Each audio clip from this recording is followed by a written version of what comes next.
I might be out my entire term. I think Take you that's... out of you.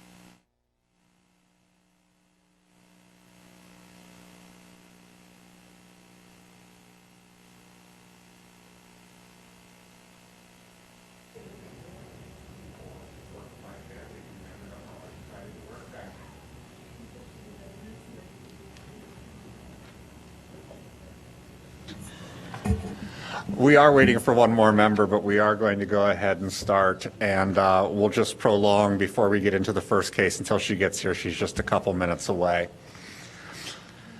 Good evening and welcome. This is a public hearing of the Zoning Board of Appeals of the City of Evanston. The zoning ordinance directs this body to hear applications for major variations, special uses, and appeals from decisions of the zoning administrator.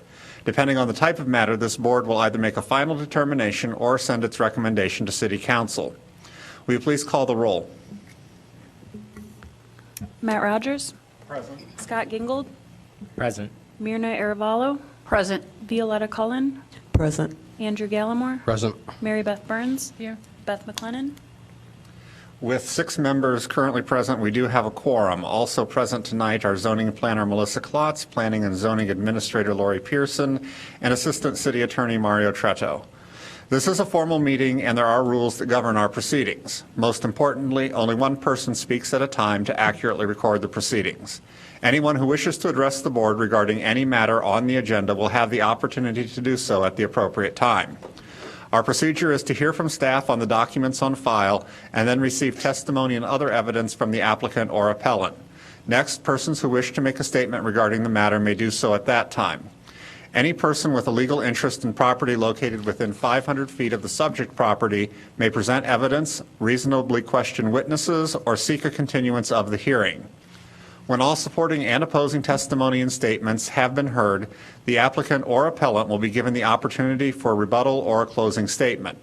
Then the board will close the record and begin deliberations. All testimony will be under oath. Although we do not apply the strict rules of evidence, please limit your testimony or statement to your personal knowledge. When you address the board, please state your name and address and be sure to sign in on the provided sheet. We are audio and video recorded. Please make sure that you are at a microphone when asking questions or making statements so that you may be properly recorded. All proceedings are subject to broadcast at a later date. Any matter not concluded at tonight's hearing will be continued to our next regularly scheduled meeting. We do have 3 items on the agenda this evening. Is the applicant for 2524 Cowper Avenue present? 1936 Maple Avenue and 521 Ridge. The first matter that we have tonight is the approval of our minutes from our December 16th meeting. Has everyone who attended that meeting had an opportunity to read through the minutes, and are there any edits?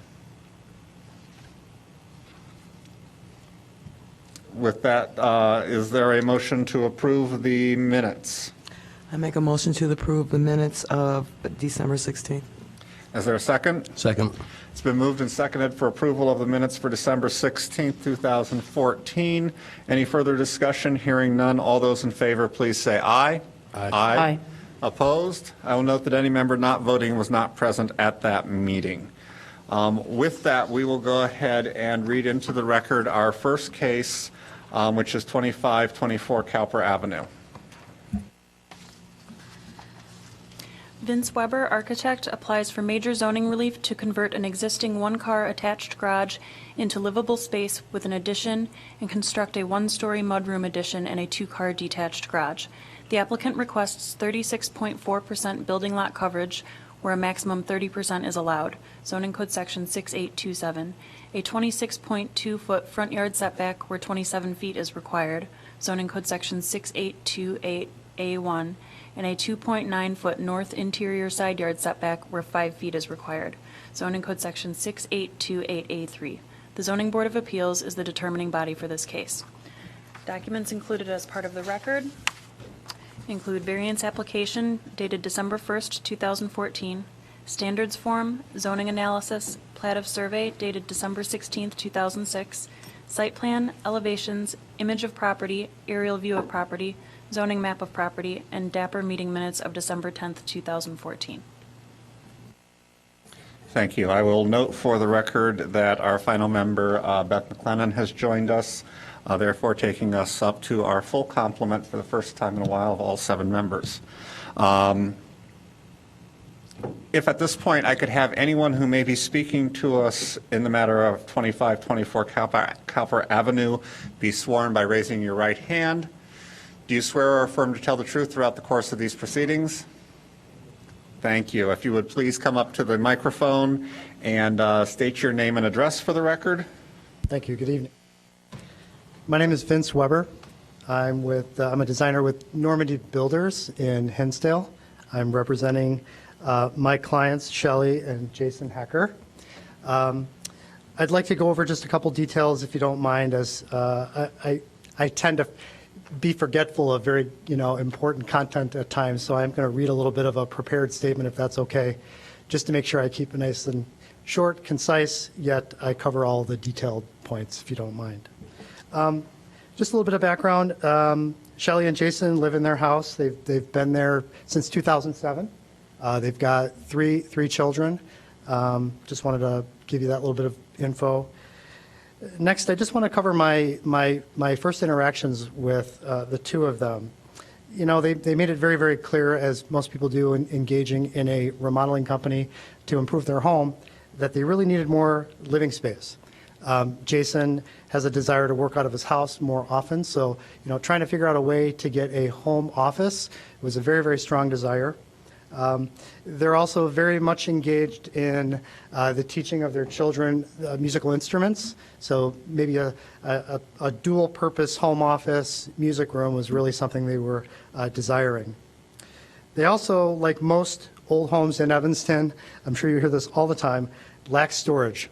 Not only storage for the yard, for all of their yard equipment, bikes, toys, all the things that growing families have, but as well as storage on the inside. Things like book bags, shoes, hockey equipment, other sports equipment, things that you just need a space to put, and not in the middle of your living room. Also, something we talked about was the idea, especially I think as of last winter with the harsh winter we had, being able to protect their cars in these harsh environments that we have. Right now, their garage is so small they really can't fit their car in there. Even if they wanted to, it's filled with all that stuff that we mentioned. It's really the only place to put the lawnmower, the bikes, and all the toys that kids have. That leaves one car on the driveway and then one car on the street. If they try to get both cars on the driveway, they're pretty much blocking the sidewalk and that front easement as well. The next thing that the homeowners desired, they have this very big love of the park in front of them. And, they really have a lack of front yard space. Unlike a lot of people who may just stare at another home, they really like to spend time in their front yard and not the backyard. But a big portion of their front yard is driveway. So trying to maybe think about ways to change that was also a strong influencer in some of these decisions. I'd like to then touch on some of the hardships that we feel maybe fall into place in this particular case, if you can bear with me. The first is what we feel is the non-conforming lot size. And I'm sure you hear this a lot. I've been in many meetings where lot size is always a very number one or number two argument for hardship. And I think in this particular case, it really is. If they did happen to have the conforming lot size in this residential district of 7,200 square feet, we obviously wouldn't need to be asking for the type of lot coverage allowance that we're asking for. We'd only be a little over 100 square feet if this were the case. The two-car detached garage is going to allow for them to have a fully compliant 2 off-street parking spots, which would be great. It also allows both cars to be protected from the elements, as we can all appreciate. It also allows space for all of that outdoor storage and the cars. Instead of one or the other, we actually can fit all of that stuff in there. And increases the beautification of the front of the home by getting the garage to the back of the house as In fact, all of their neighbors on their block have a garage in the back. They're the only one that doesn't. By getting that garage on the back and eliminating the driveway and changing that front facade allows us to beautify the front of the home, which is something that I think, a lot of the neighborhood would appreciate. By infilling the area behind the garage, which is actually within the side yard requirement, we're able to get that mudroom space for all that interior storage needs. And you can kind of see that on the site plan. I believe there's a small little alcove behind the garage. We're just looking to infill that as well. The second item that we feel is hardship is the existing nonconformity of that north and east wall of the home. Only that north wall is triggering the major variance. The front yard setback, as well as the lot coverage, technically fall within the minor variance, and so therefore they all fall within the major variance because of that north setback. According to the zoning department, if that current garage wall was not to be raised, the 18 inches that we are requesting, we actually would not need a variance for the front yard and the side yard. We'd just be talking about the lot coverage. So just some supporting information. The next hardship we feel is the lack of front yard green space. By eliminating the entire front yard driveway, which I've just discussed, and patching the curb cut, this allows for more beautification of the front of the house, as well as a side benefit to the surrounding community by allowing more curbside public parking for the park across the street. I just wanted to touch on those few things. Next, I'd like to just cover the standards for a major variation, and then I believe Jason would like to just say a few words as well, and then I'm sure you'll have questions as well. Standard number 1, this requested variation will not have an adverse impact on the use, enjoyment, or property value of adjoining properties. In fact, the garage walls remain where they currently are. They are just being raised by 18 inches, as I described. Although the lot coverage is being increased, something that we have worked very hard at is making sure that we're not increasing the impervious surface area. By having more green space in the front of the yard, this may increase the aesthetic enjoyment both of the homeowners as well as the neighbors to the north and the south. Standard number 2. The requested variation is in keeping with the intent of the zoning ordinance. We're just asking for a reasonable deviation of the code, given all the hardships previously mentioned. We are trying to be sensitive to the issue of bulk as it relates to the size of the home, which is why we are not asking to build above the garage to get that extra storage or office space that they desire. Number 3, the alleged hardship or particular difficulty is particular to the property. The lot is of substandard size. The current house the current house front facade was built closer to the north property line than it was to the south property line. If it were more centered, yes, we might still need a variance, but it would be, I believe, lessened. Number 4, the property owner would suffer a particular hardship or practical difficulty as distinguished from a mere inconvenience if the strict letter of the regulation were to be carried out. A hardship would be realized if the homeowner could not increase the livability of the home, while allowing for more external storage and protection of valuables from the elements, as well as not being able to beautify the front of the home with more vegetation as opposed to driveway. Number 5, the purpose of the variation is not based exclusively upon a desire to extract additional income from the property. In fact, the purpose of the variation is driven fully on the livability of the home, the beautification of the exterior, and the longevity of being in the home. Number 6, the alleged difficulty or hardship has not been created by any person having an interest in the property. The hardship was created well before the homeowners purchased the home in 2007. And lastly, number 7, the requested variation requires the least deviation from the applicable regulation among the feasible options identified before the Zoning Board of Appeals issues its decision or recommendation to the City Council regarding said variation. The new garage, as requested, is considered a standard-sized garage in today's housing market. Infilling the area behind the garage is all we need to get the very usable mudroom we desire, even though the larger would always be better. And the 18-inch height increase of the existing garage wall is the minimum needed to make that ceiling height match that of the existing first floor. So I believe that's all I have to cover. I'd like to allow Jason to say a few words, and then I believe we'll be ready for questions.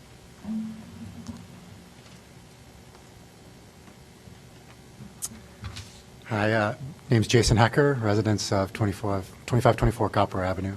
I don't want to repeat all the good words have been said. I just want to say we've been in Evanston for quite a while. We love Evanston. We love the neighborhood. We feel really lucky to be across from Bent Park.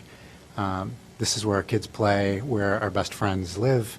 You know, our interest in putting the money into the house is to really not ever have to leave. That's the big decision that we wanted to make. And we're a growing family. The kids are getting a lot bigger, so are their bikes, the hockey equipment, and our when you walk in the house, it looks a little like the Sports Authority because everything is pretty much right there, right as you walk in. So, you know, our interest is just to be able to have more livable space and a storage for the house. And we talked to our neighbors to the north and the south, the Sondaks, Naomi and Shawl, and the Lemons, Keith and Aaron, and they're pleased with what we're doing. They have no issues with it, and hope you feel the same way. So appreciate it. Thank you. Are there questions for Mr. Weber? I have a question for staff. So I got confused by the idea of there being a building lot coverage variance, but not impervious surface. And if I look at your calcs, right, you show denied and impervious surface. So what am I missing? Originally, there was a requested variance for impervious surface. Percentage-wise, it was less than 1%. So as requested at DAPR, the applicant revised the plan so that the impervious surface overall is not changing. I believe it was by making the walkway to the garage pavers instead. Pavers, yes. So it ends up being a wash Okay. overall. Okay.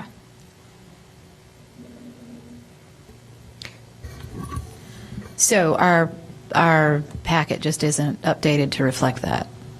But we're cool on impervious. It's not. Correct. Okay. There's no net increase. Okay. And that's including the addition. Correct. That's including all additions, the garage and the thing between the music room and the existing. Correct, because keep in Mudroom mind the thingamajig. driveway would be removed. Sure, absolutely. Okay. So you had mentioned that the part of the front yard renovation was closing up the curb cut. Correct. Is that at the owner's expense? The owner is undertaking to replace the curb cut, or is that, have you talked with the city and they were planning to do that? It's not going to be the city. The details of who's going to pay for it hasn't been worked out, but it will be taken care of.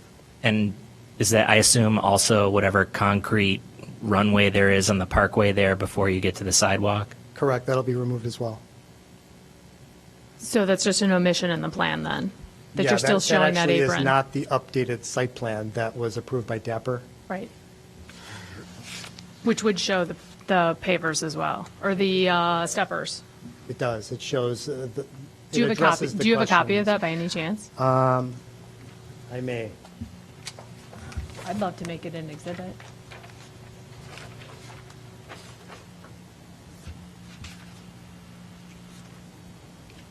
Do you know by any chance what year? So clearly the house has had an addition at some other time. At some other time, I believe it may Do you have. know when that addition was? No, I don't. I don't know if Jason, if you know when that.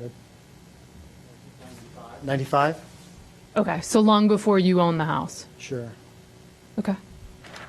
And one of the points you made was that it's unique to the property because your lot is undersized. How many other undersized lots are in that neighborhood, are in that block? That particular block, they're probably all undersized. But you'll also notice when you look at the back page of the packet that shows the aerial view of their block specifically, they're certainly not the biggest.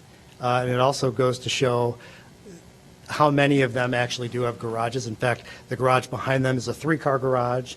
The garage a few doors down is actually also a 3-car garage. We're just looking for the average size 2-car garage. But again, the real driver is the storage. They just don't have the storage.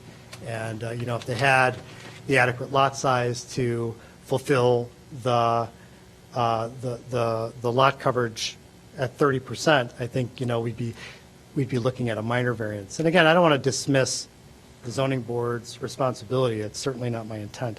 But, I think if we didn't have the front or the north side setback issue, we may not be in front of the zoning board. And I have no idea what that outcome would be, but it's certainly well within the minor variance requirements. In your plans, you also call it a future frame garage. Is that not part of the project right now? It is part of the project. It will be part of the permitting, but just the nature of what Normandy does, it's going to be contracted through another party for expense. A garage-only company, which can certainly build it. Right, faster and cheaper. More efficiently, yes. Yep. Thank you.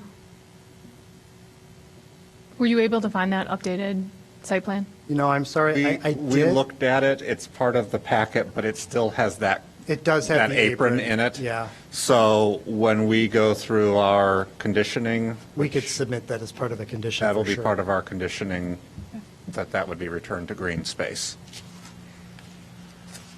Absolutely. And in looking at the new proposal, it appears that you are making the new music room out of the existing garage as well as using some of that space for the new mud room. Is that correct? Correct. And then that space that's filled in between is roughly the 45 square feet. So roughly we're filling in from where the top edge of the building comes back down.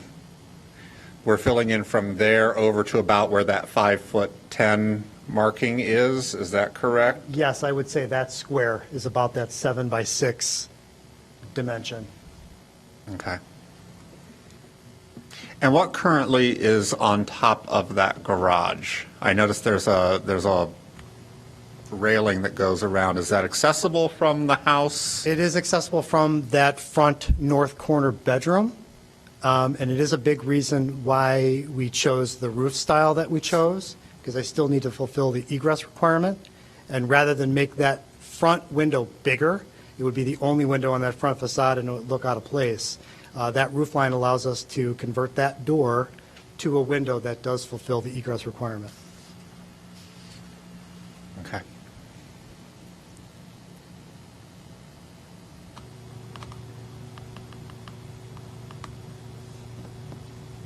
Are there additional questions?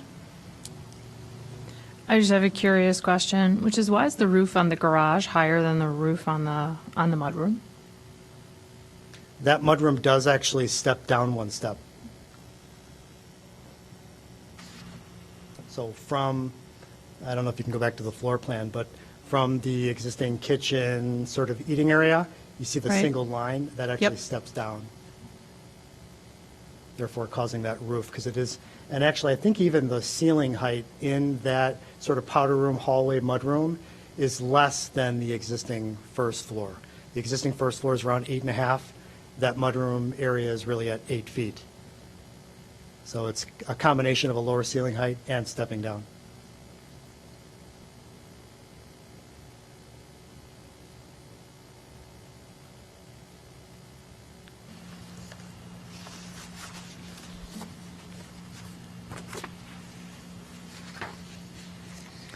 Additional questions? If not, is there anything you'd like to, first off, let me see, is there anybody here who wanted to speak to us on this matter? I didn't think anyone was.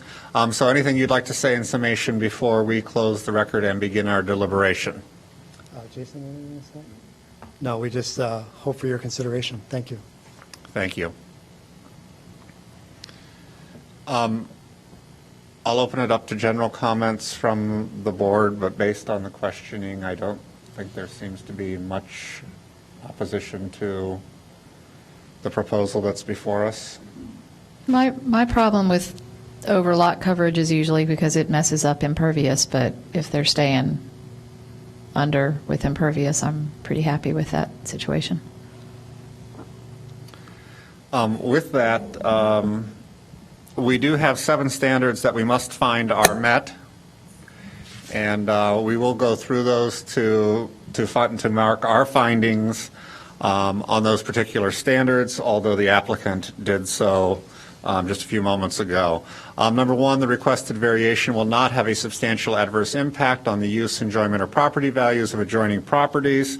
I think that by taking the one curb cut that appears along this block and removing it, placing something to the back creates a nice green space along the front of the entire block.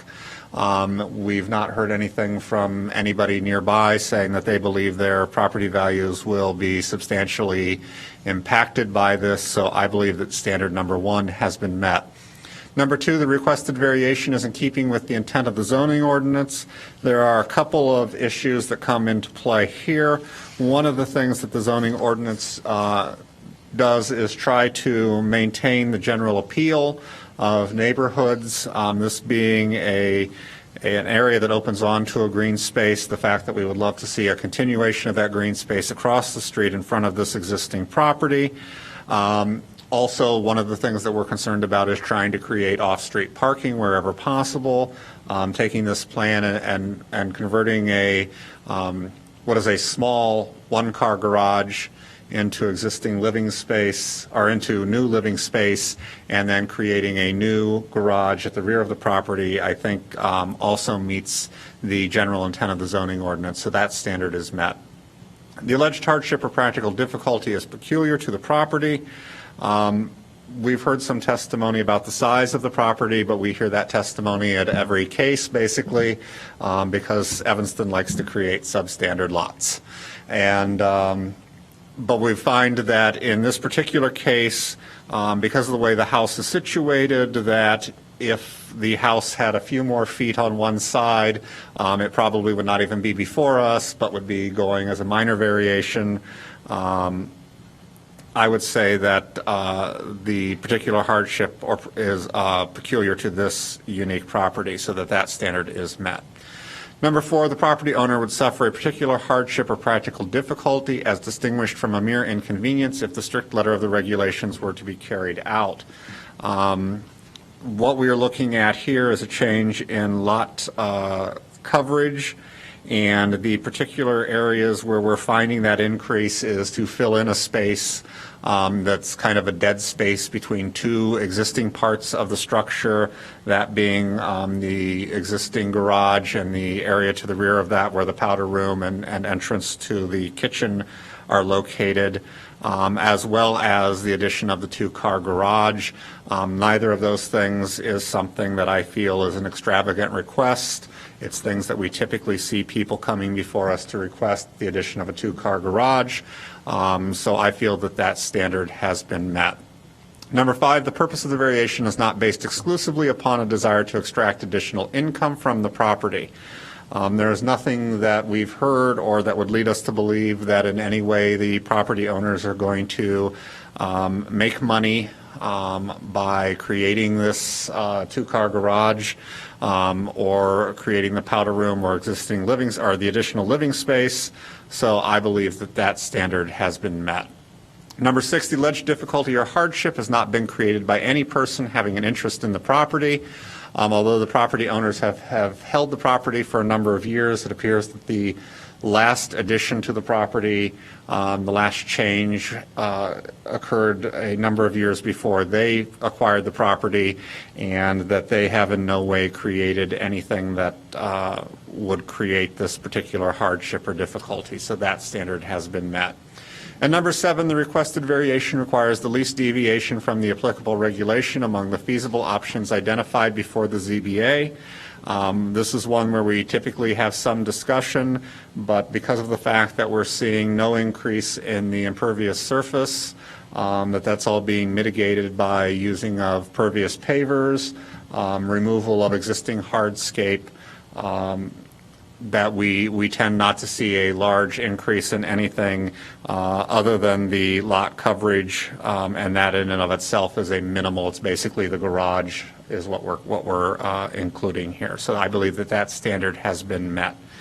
Is everyone in agreement with my findings on the standards? I sure am. Yes. With that, Sorry, just one quick question. So I was Yes. just reading through the DAPR report, and it said something like that the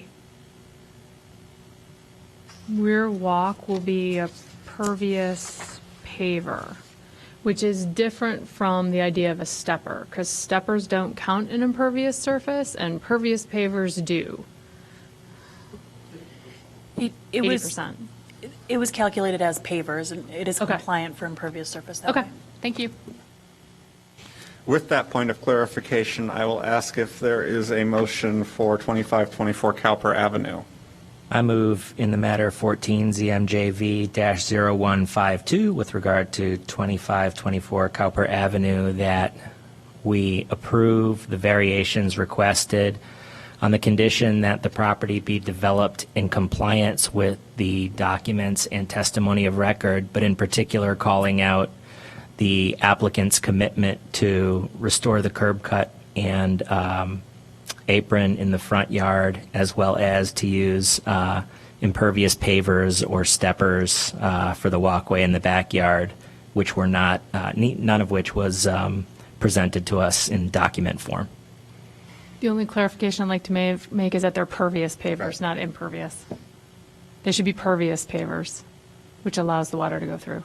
Oh, Just a yeah, thank you. misnomer. All right. Accepted. It has been moved. Is there a second? Second. It's been moved and seconded to approve the requested variations for 2524 Cowper Avenue. Any further discussion? Hearing none. Those in favor, please say aye. Aye. Opposed? With 7 votes, the matter passes and the requested variation is approved. And you can talk with Melissa about all the specifics that you need to work out, but good luck with your project. The second matter on the agenda this evening is the request of a special use permit for 1936 Maple.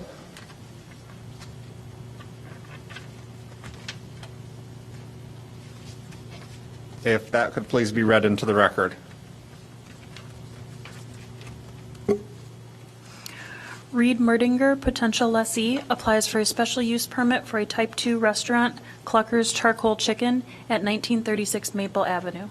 1936 Maple Avenue is located in the B1 Business District, which requires a special use permit for a Type 2 restaurant to operate. Zoning Code Section 6923. The Zoning Board of Appeals makes a recommendation to City Council, the determining body for this case. Documents included as part of the record include special use application submitted December 2nd, 2014, standards form, plat of survey, site plan, description of business, image of property, aerial view of property, zoning map of property, and DAPR meeting minutes of December 17th, 2014. Thank you. At this point, I would ask that anybody who may be speaking to us in this matter, please raise their right hand and be sworn.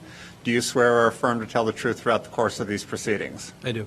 Thank you. And if you would please state your name and address for the record. My name is Reed Merdinger, 1936 Maple in Evanston. And we're coming before the board for a special use permit, a Type 2 restaurant. Thank you. If you would please tell us about your proposal. Yes, maybe a little history of the restaurant and my background might be helpful at first. My wife and myself operate a restaurant in Highwood called Clucker's Charcoal Chicken. We've been there about 7 years. And before that, we actually had 2 other restaurants, one on Clark Street and one in Wheeling, under the same name. We specialize in charcoal chicken. It's healthy. We cook all our chicken on a rotisserie, so we marinate all our chicken in fruit juices and herbs, and then all the fat actually drips off the chicken into the rotisserie over live charcoal. We are considered a fast casual type of restaurant, but we serve everything on plates with silverware, and it's more of an upscale type of environment. When we've been looking at a spot in Evanston for a very long time, we like Evanston as an opportunity for us to grow our business. It's similar to the Highwood location in that we do a great amount of business with the College of Lake Forest College as well as with the local residents, both from Highwood, Highland Park, Glencoe, Deerfield, and Evanston has the same type of profile, which we've been looking for a spot. We think the location at 1936 Maple gives us that kind of proximity of what we were looking for to deliver a world-class product to Evanston residents as well as to the university. With that in mind, it was important that we find a location that can deliver our product both from a pickup, a delivery, as well as sit-down environment. When we looked at the location at 1936 and doing some investigation, we found out that it was a type 1 restaurant, which by definition allows you only to do a very small amount of your business for pickup only, mostly a sit-down type of environment. Well, our model is about 45% delivery and pickup. So that's why we come before you. If in our packet, you may have seen, we have delivery trucks with chickens on top of them.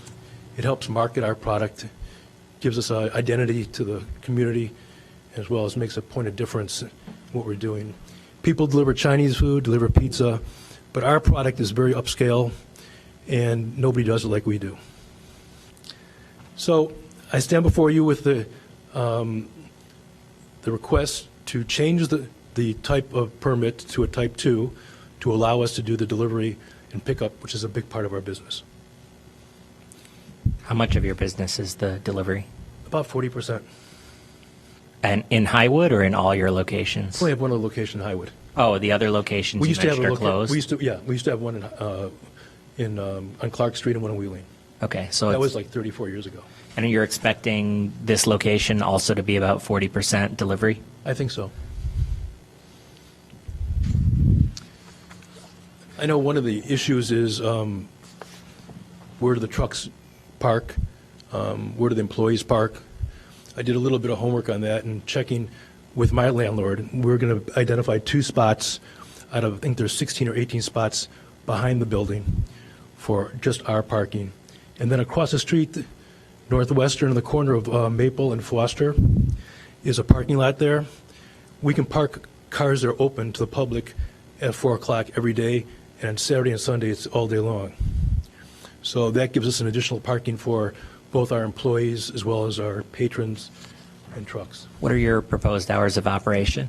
We open at 11 o'clock, and in Highwood, we close at 9. Here, we might want to stay open until 10 or 11.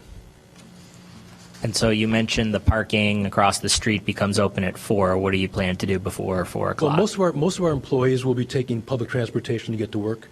The biggest part of our business is from 4 on. Our lunch business in Highwood right now, we have 1 delivery truck that operates, and we have 4 employees that actually work the operation during lunchtime. How many employees do you anticipate having on site at a time? The most 8 to 10. And that would be in the evening from 4 on.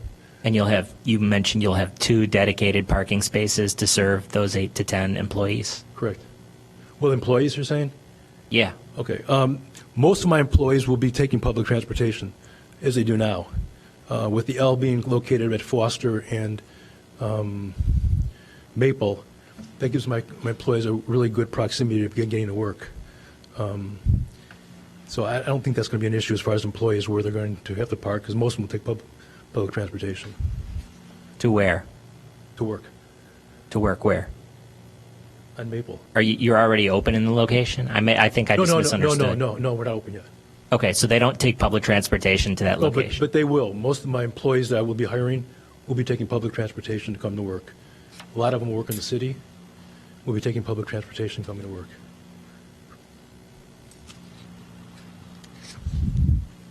A couple other questions, just kind of general housekeeping sorts of things.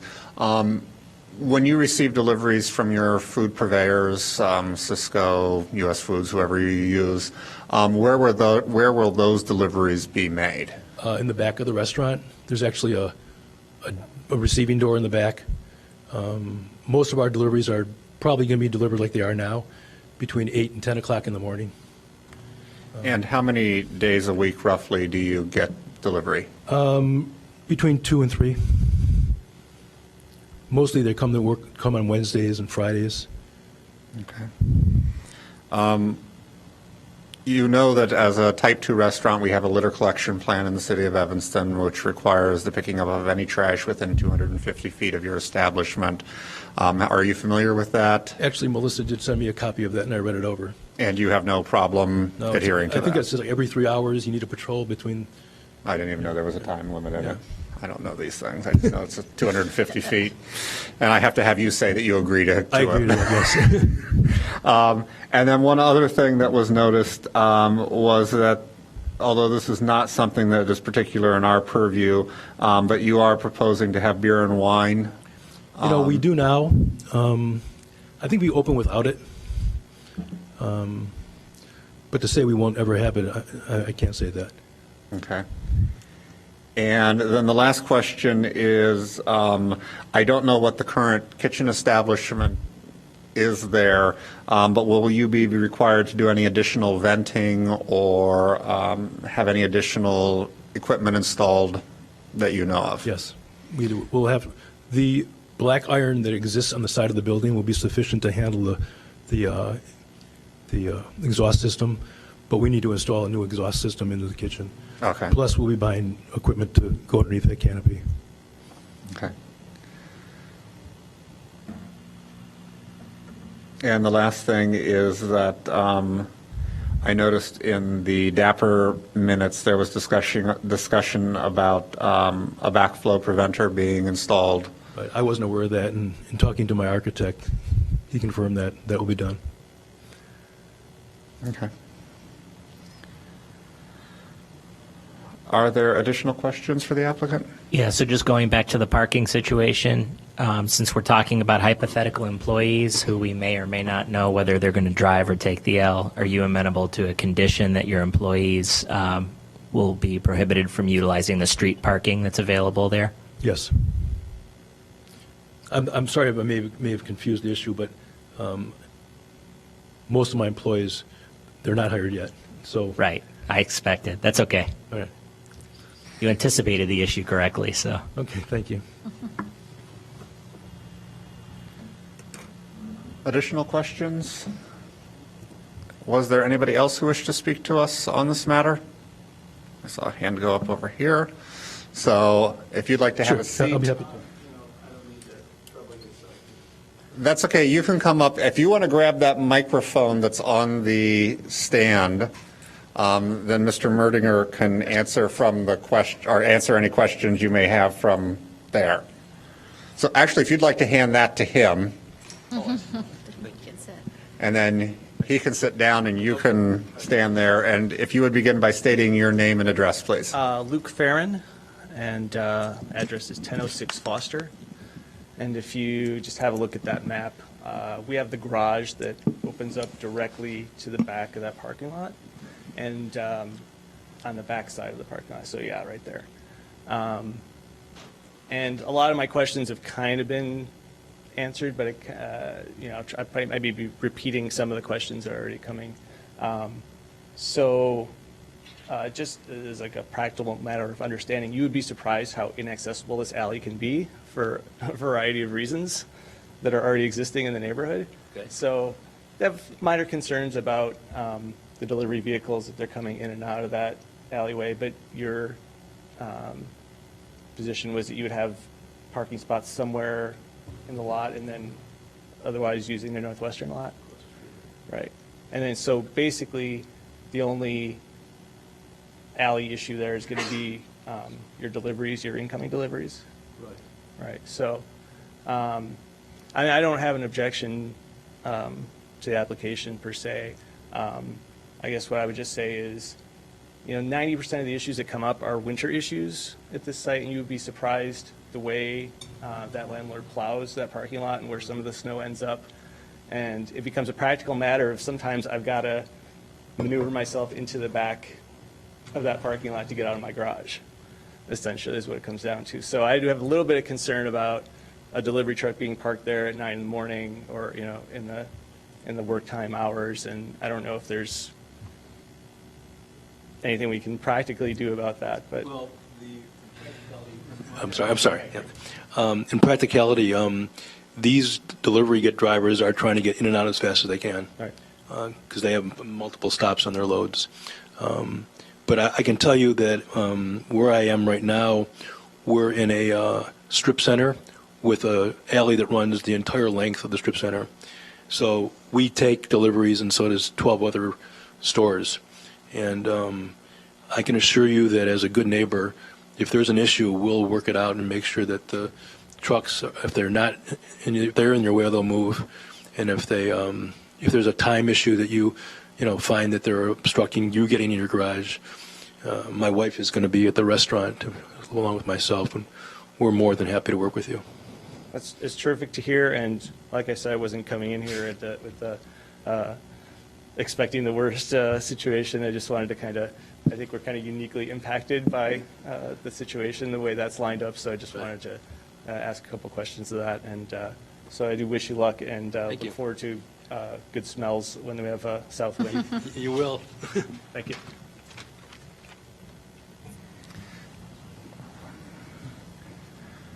Was there anybody else who wished to speak to us on this matter? If not, Mr. Merlinger, if you'd like to have anything you'd say in summation before we close the record? No, thank you for your time. Thank you. With that, we will close the record and begin our deliberation. Again, this is a special use, so we are a recommending body to City Council. General thoughts from the board, again, based off of the lines of questioning. I don't believe there's any major objections to this. But we will go through, I'm sorry. Nope, what do we do about hours? It's a little unique because it's so close to residential and single-family residential, not multifamily. It is because of the fact that the hours that they have requested are Reasonable? hours for a typical B1, B2 district. Yeah. We just had one of these last week, last week. Yeah, but we gave them 6 a.m. Oh, which one was that?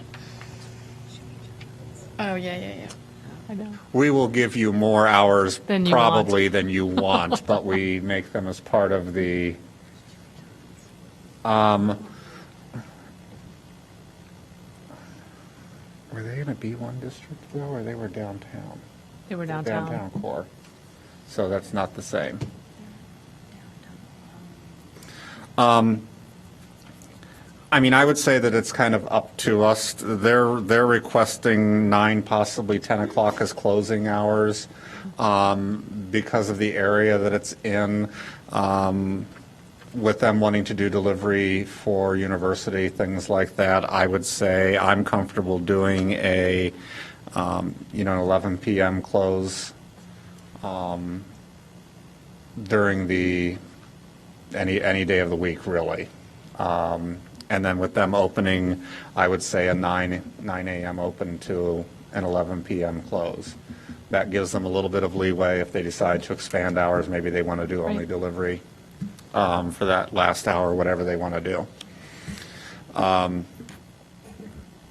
This being a special use, we have 9 standards that we must find are met for us to make a positive recommendation to City Council.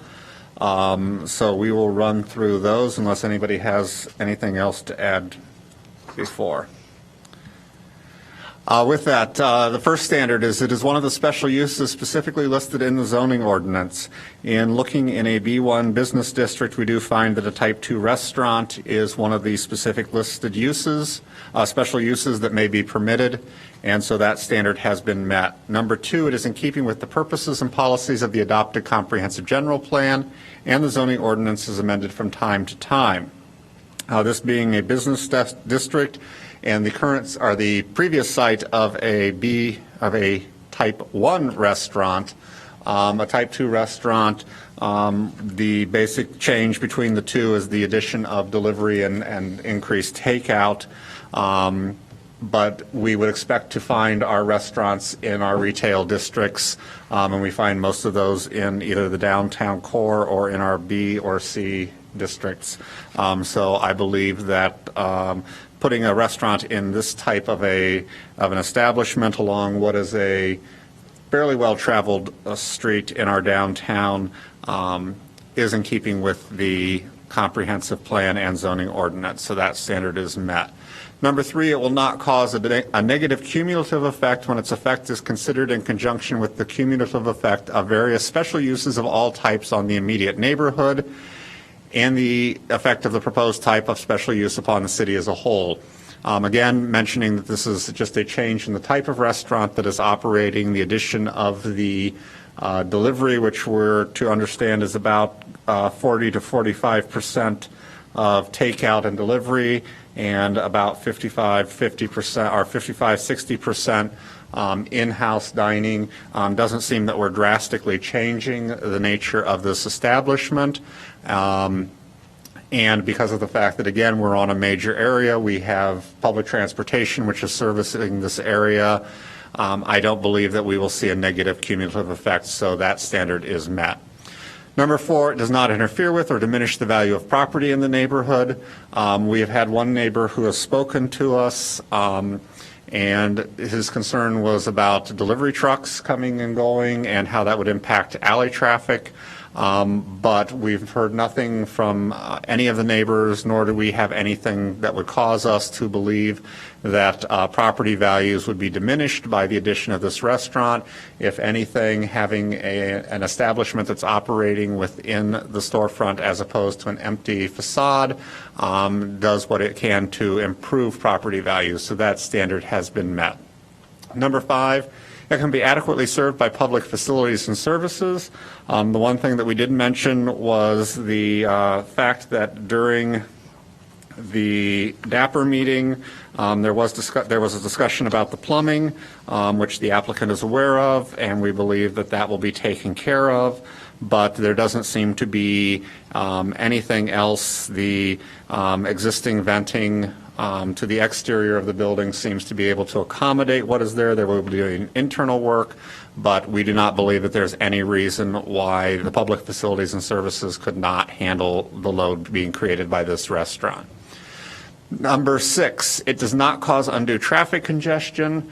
Again, this being an area where we have a major street, Maple being a fairly major street through our downtown, and the fact that any of the deliveries and both to the restaurant and from the restaurant will be accommodated either through the rear alley or from the main street using the parking lot, which is available from Northwestern after 4 o'clock. I don't see any reason to believe that traffic congestion should be a problem, so I believe standard number 6 is met. Number 7, it preserves significant historical and architectural resources. This particular building, to my knowledge, is of not any particular significance. It is a fine, solid building, not to diminish it, but I believe that standard number 7 is met. Number 8, it preserves significant natural and environmental features. There doesn't appear to be any changes that will be occurring to the footprint of the building, any increase to the size or scope of what's happening there. The fact that we are increasing delivery should not have any major impact on natural and environmental features, so I believe that standard is met. And number 9, it complies with all other applicable regulations of the district in which it is located and other applicable ordinances, except that those that have been modified through a plan development process or the grant of a variation. There are, of course, a number of licenses that are required to operate a business, and specifically a restaurant. The fact that the owner has experience in the restaurant industry already leads me to believe that he is familiar with what needs to be done, and we have no reason to believe that he would not comply with any of those regulations. So I believe that standard has been met. Does everyone agree with my findings on standards? I sure do. Yes. Me too. I love it when you're enthusiastic about my findings on standards. So with that, and with the fact that this is a special use and we have our typical hours of operation, restriction on parking of employees, and the litter collection plan being adhered to, is there a motion for 1936 Maple Avenue? I'll move in the matter 14 ZMJV-0155 with respect to the property at 1936 Maple Avenue that we recommend that City Council approve the special use requested with the following conditions.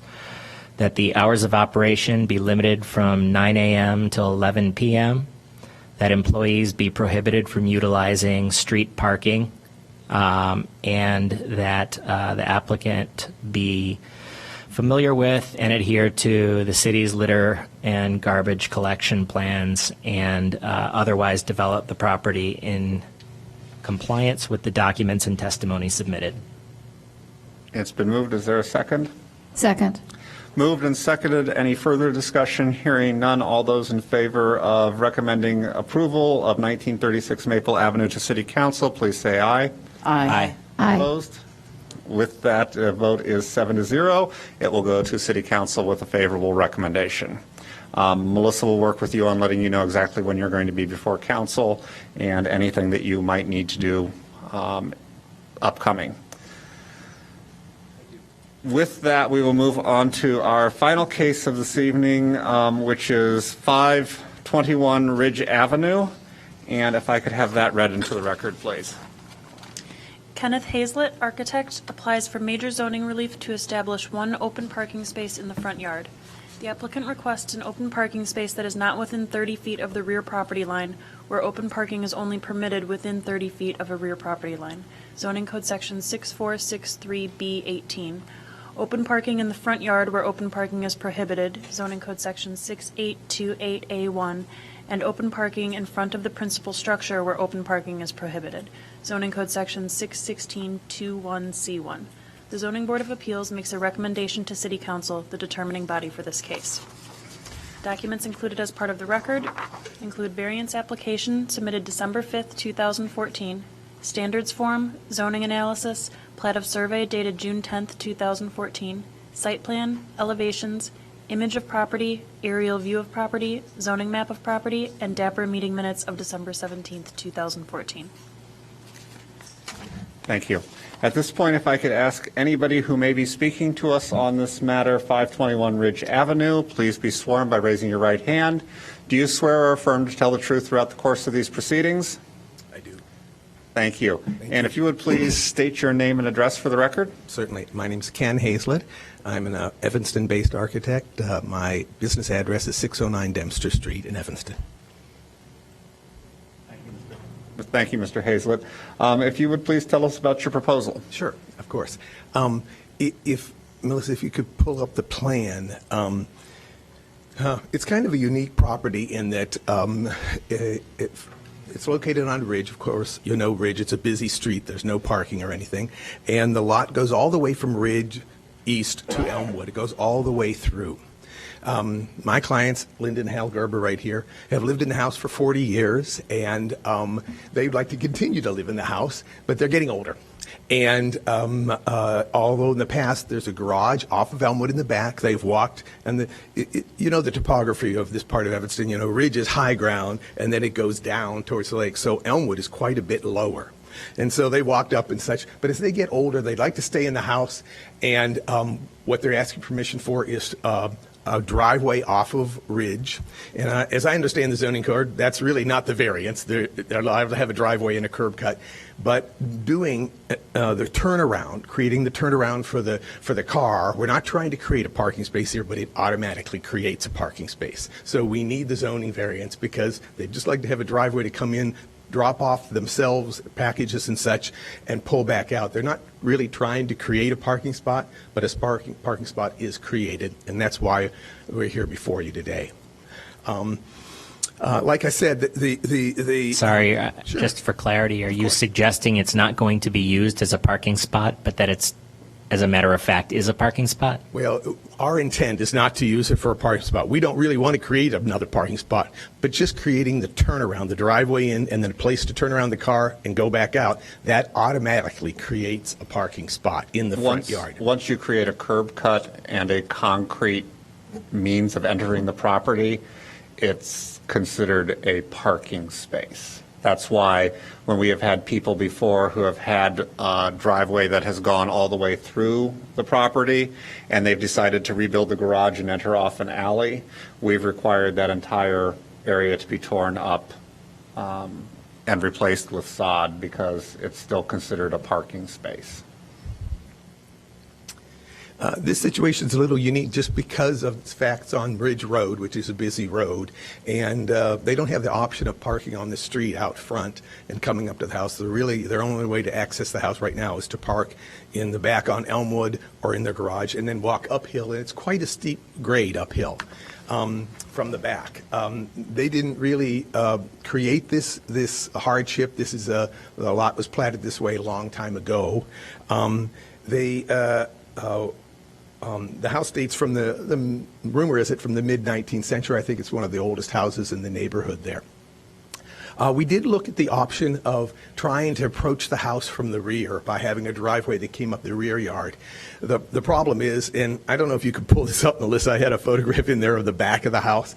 The drop-off is that's the front, which is nice and level and flat, but from the back, the drop-off is so steep that as you, although the front of the house, it's nice and level in from ridge, and you're at grade, just a few steps. The first floor is just a few steps above grade. By the time you get to the back of the house, you're actually a full story below grade. So the option of having a drive that came up from the back and such really wouldn't satisfy this problem because you'd still be a full level below grade at the back of the property. And you can see that, I think, by the deck they have back there and all the stairs that come down to grade.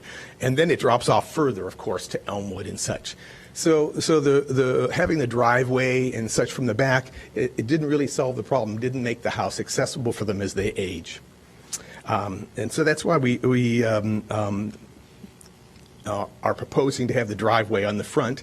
There is a precedent for this. There is a number of other houses on Ridge that have driveways off of Ridge turned around, either a in and out driveway or a space to turn around and go back out onto Ridge Road. I think that's really about it, to be honest with you. Maybe you have questions, or maybe, Hal, you'd like to put a face on the people that lived in this house for so long. Okay. Yes. And again, if you would just state your name and address for the record. I'm Harold Hal Gerber, 521 Ridge. We've been in the house since the mid-'70s.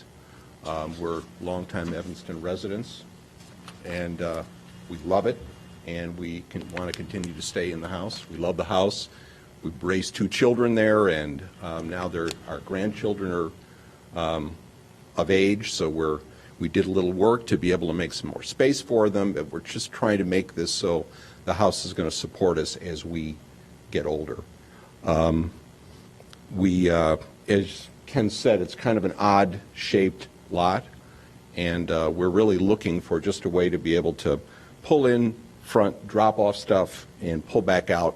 We have a great garage in the back. That's where we intend to keep the cars. The cars are not going to be stored outside. They're going to be stored in the garage where they're protected. It's just really a matter of being able to have access as we're starting to get older. We also have, my wife has. We have book clubs, so we've got some of our friends are in their 80s, and to have to walk up the back, it ends up being a big inconvenience. So it's as much for us, it's for our friends, it's for the people that that are part of the circle of people that we are engaged with. We have discussed the change, which you don't see here, but you see from the other pictures in front with our adjacent neighbors. I want to thank Julie Creed, who's one of our neighbors on South Boulevard, for coming in to be here to support us this evening.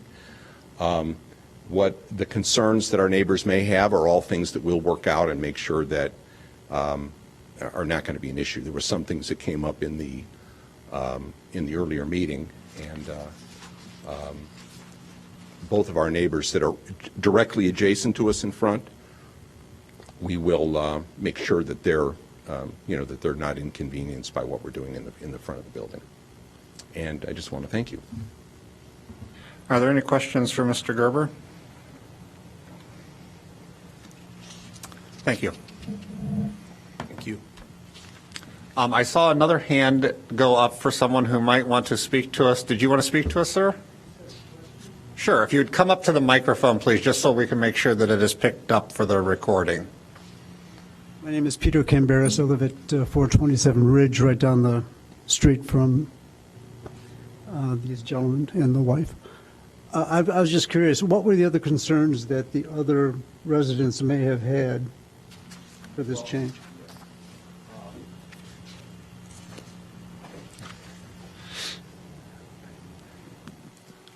As we would turn around and pull in, of course, if we were going to make this a permanent parking place in front, it's not something that our neighbors to the north, they have it's right by their kitchen, so bright lights at night, coming through the wall, coming through the fence that they have erected there, that would be something that they would have an issue with. So in talking with them, we said we would put up some kind of a light break, so if a headlight came on, because if you're pulling in and then backing and pulling out, theoretically that's an area that would be washed with a car headlight.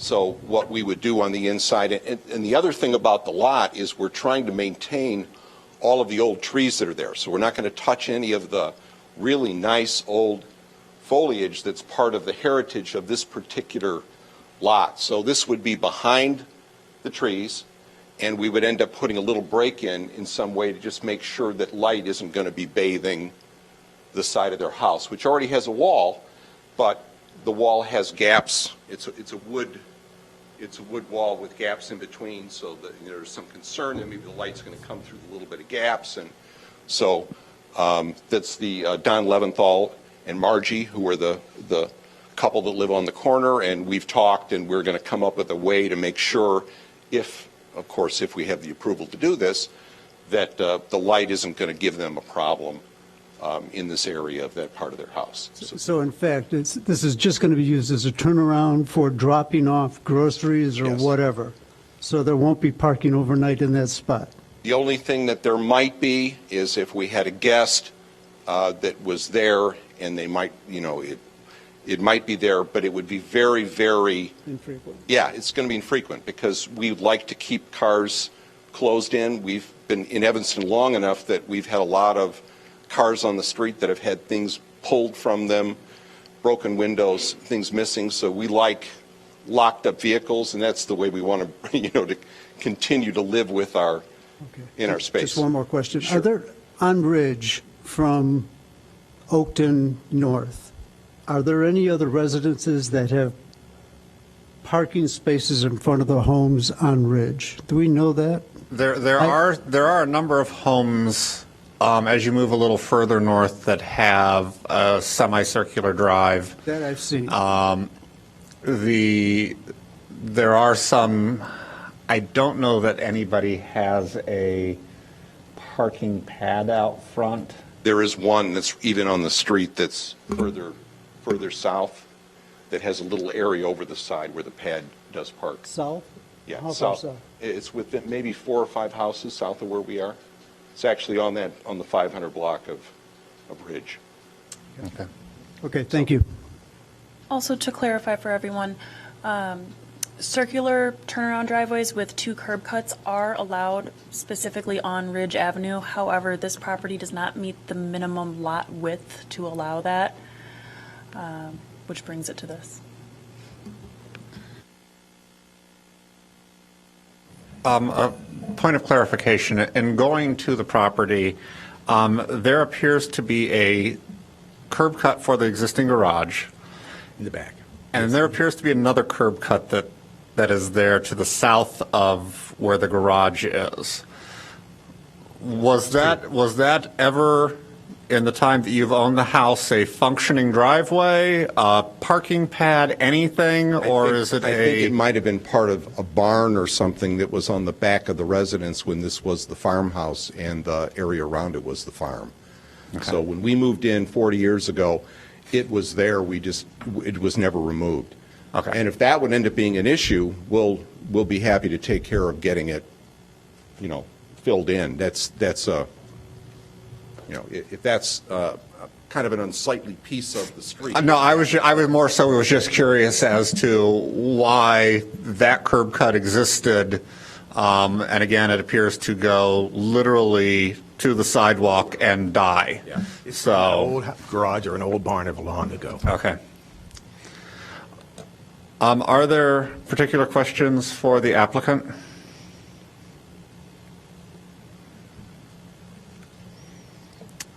Seeing none, is there anybody else who wishes to speak to us? I think I got everybody. So I'll ask Mr. Hazlett if you have anything you'd like to say in summation. No, except that this is just, it's kind of a unique situation. I think it's what the whole variance process is all about. They have an unusual lot, an unusual request, because most people can pull up to their house and most people can get within a reasonable distance. So we're just asking your forbearance in that regard. Thank you. Thank you. General thoughts from the board? So I'm fairly certain I'll be in the minority, but my concern, as always, is that the hardship on this particular case is owner-based, not necessarily lot-based. And although I fully respect the current owner's commitment to not parking in the front, there's no way to guarantee that when they sell the house, that will not happen. Melissa, can you talk a little bit more about, we're always so against curb cuts in Evanston, but it seems like curb cuts are maybe considered to be an okay thing on Ridge. Can you address that a little bit more? In the event that there is an alley present, it is preferred and required by code that access is off of an alley instead. However, when you have a property like this, a curb cut is the only way to have access to a drive. Now, specifically on Ridge, there are concerns over safety, and that's ultimately what led to this site plan that has the turnaround portion so that backing out would not be an issue. And at the DAPR meeting, a representative from Public Works was present and stated that in the event the variance is granted, that there wouldn't be any issues with granting the curb cut approval. I'll just play devil's advocate to Mary Beth's point, which is I don't agree that the hardship is owner created. This is an unusual lot. They didn't put the structure where it is, but because of where the structure is and because of the nature of the fact that they have to park and walk steeply uphill to get to their house, Mr. Hazlett, I think, is right that it's an unusual situation where somebody is really unable, and the fact that it's located on Ridge, which is a busy street that doesn't allow someone to pull over and park in front of their house, it is an unusual situation where they're not able really to get their vehicle or other things close enough to their house for moving packages in a reasonable way necessarily as they age with their home.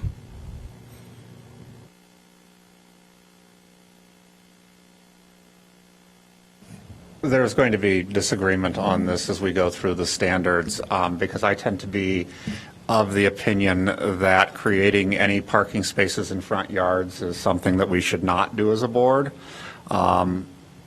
City council can do what they want. We're recommending to them. They have political adherences that they must follow, but we have to follow standards, and I feel that we do not always meet the standards, and I feel that this particular project doesn't meet the standards.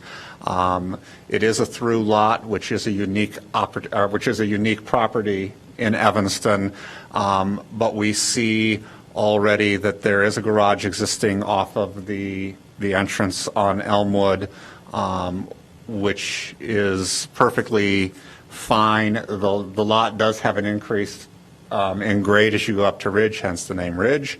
But we also see that there is an accommodation on the rear of the structure. The decking that is built is rather extensive to accommodate the steepest part of the grade at the very end.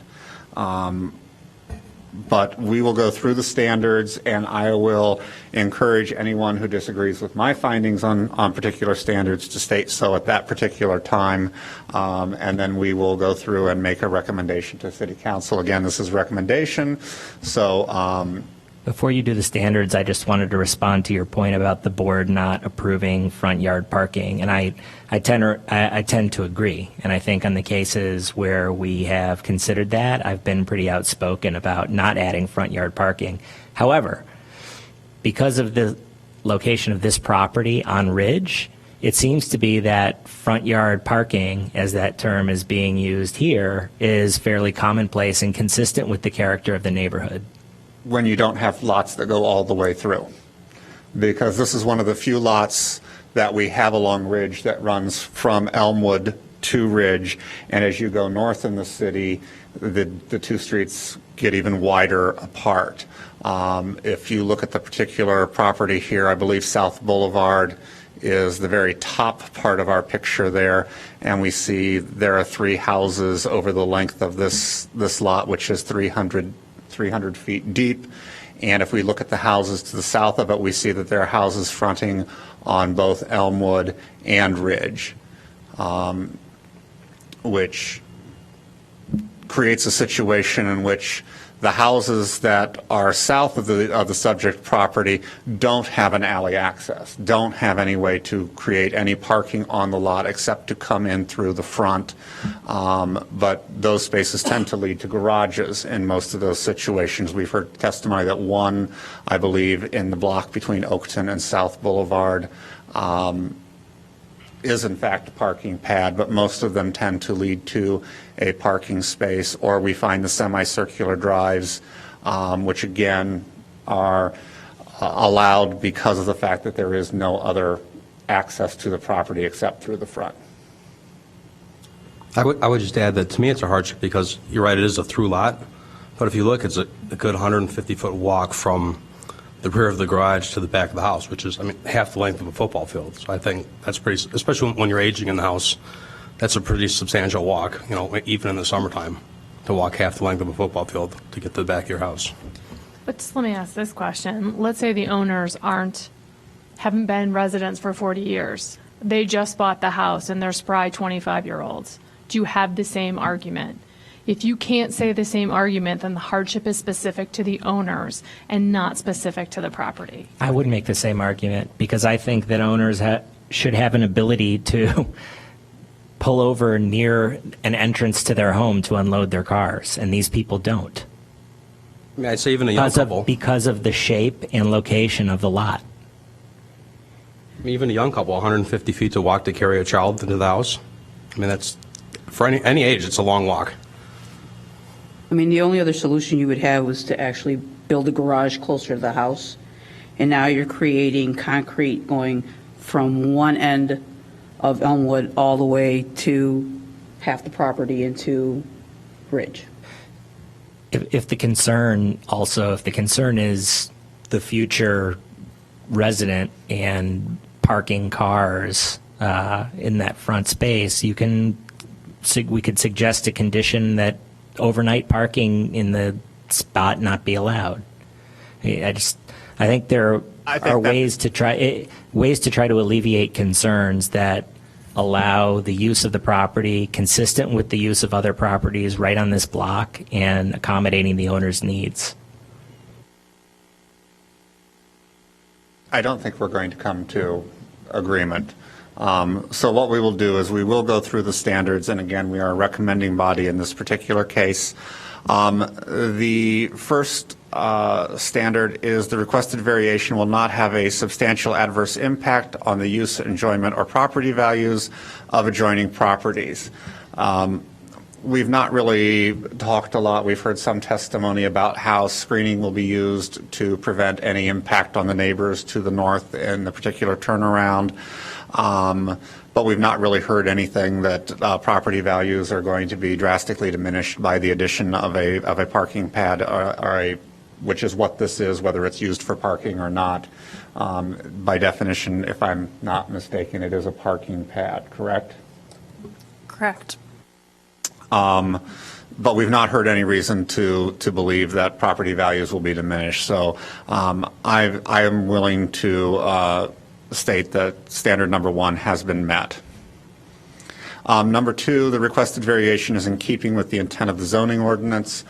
This one I have issues with because of the fact that front yard parking spaces, the creation of those, is something that we should look to as a last resort in terms of options for people, because of the fact that parking is already provided on the lot. Yes, it is a long lot, it is a steep lot, but we don't really see the fact that parking pads should be created in front yards based on that, in my opinion. So I feel that standard number 2 is not met.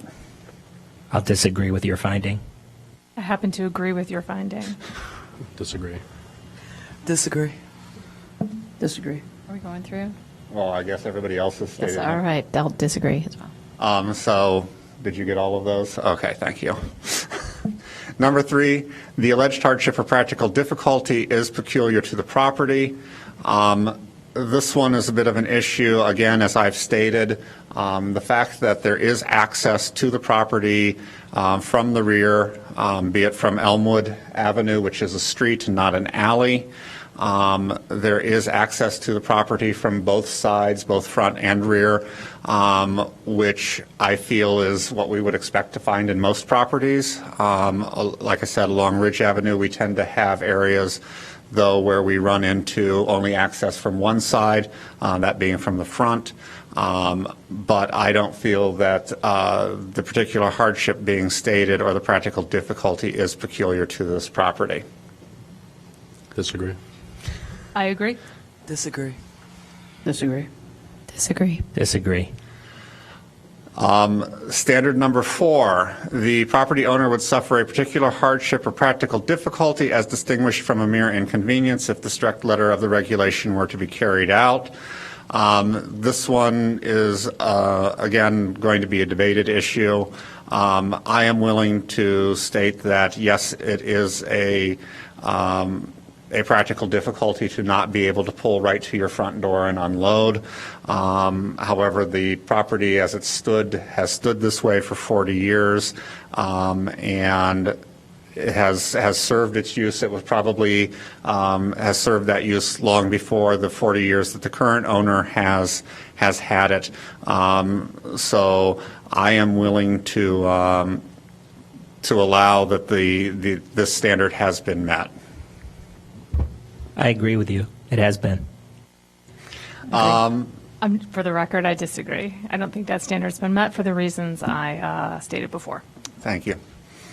Number 5, the purpose of the variation is not based exclusively upon a desire to extract additional income from the property. There has been no testimony that would lead us to believe that this parking space is being created to rent or in any other way enhance the pocketbook of the owner. It appears that they are wanting to do this more so for their own convenience as opposed for any additional income. So that standard has been met. Number 6, the alleged difficulty or hardship has not been created by any person having an interest in the property. This was where I sort of was probing about where was that original curb cut going, because obviously if an existing driveway had been removed by the current owner, but it does appear to be a rather old curb cut in a great state of disrepair. So I believe that the hardship or difficulty that's being discussed here has not been created by anyone having an interest in the property. So that standard has been met. And number 7, the requested variation requires the least deviation from the applicable regulation among the feasible options identified before the ZBA. This particular one is where I have some issues, again, with the fact that creating a curb cut and parking area in the front yard of a home along Ridge that already has access from the rear. I believe that the option is to figure out some way to make the house more accessible from the rear for the particular problems that the owner has wanted to try to accommodate, being able to get closer to their house through a vehicle. So I believe that that standard has not been met. I disagree with you. Disagree. Disagree. Disagree. Agree. So with that, I will ask if there is a motion in the matter of 521 Ridge Avenue. I move in the matter of 521 Ridge Avenue, case number 14-ZAM-JV-0156, that we recommend that City Council approve the variation requested on the condition that the property be developed in compliance with the documents and testimony submitted. Second. Before we do that, I would ask that if we're going to approve that, if we could take care of that curb cut, since they've offered to close in our remaining curb cut, if that would be part of your I think that, yeah, that definitely, sure. And with the condition that the owner close up the side yard curb cut. rear yard. The rear yard. Curb Wasn't cut. it on the side of the rear yard? It actually, they have two that come in from the rear, so it's the south end of the rear yard. Okay. The extraneous curb cut in the back be closed up at the owner's expense. I'll second your amended proposal. So it has been moved and seconded. Is there any further discussion? Hearing none, all those in favor of approval, or recommending approval of 521 Ridge Avenue to City Council, please say aye. Aye. Opposed? Nay. With the approval of 5 to 2, it will go to City Council with a favorable recommendation. And Melissa will let you know exactly when that will appear before council. That concludes the cases that we have on the agenda this evening. We do have one other matter. When we adopted our new rules at our last meeting, one of the things that we did was create a position of vice chair. As you know, the chair is appointed by the mayor. The secretary is our lovely staff people. And so the addition of a vice chair, which would create a position for someone who could fill in when the chair isn't here, but also then hopefully would be able to move into a chair position upon my retirement in 18 months. Second time I've mentioned that this evening. I have spoken with Beth, who has offered to do that. And unless she's going to tell me differently in the next 2 seconds, I will ask if there is a motion to appoint Beth McLennan as vice chair of the board. I think that's a great choice. I so move. I second. It's been moved and seconded that we approve Beth McLennan to serve as vice chair of the Zoning Board of Appeals. All those in favor, please say aye. Aye. Aye. You can if you'd like. Aye. So with that, it will be a unanimous vote of 7 in favor, and she will serve as vice chair. That concludes all of the matters that we have before us this evening. Were there any other matters for discussion to be brought before the board? Just to note, our next meeting is January 27th. That is 3 weeks from now. It is not our typical third Tuesday. It's the fourth Tuesday. And we will be in room 2200. Council Chambers is occupied by another meeting. And then after that, we get back to our typical schedule, which means we will have a meeting the week after, which would be February 3rd, I believe. Can I ask that you guys be so kind as to put the location in the Outlook invite to remind those of us who can't remember what Yes, day it there will is? also be a sign on the door as well in case anyone missed it. Great. And obviously, if city council is sitting here, then don't I'll walk just up walk and right join in. them. Who are these? They would. With that, is there a motion for adjournment? Make a motion for adjournment. Second? Second. Any further discussion? Hearing none. All in favor? Aye. Aye. Aye. We stand adjourned until January 27th in room 2200.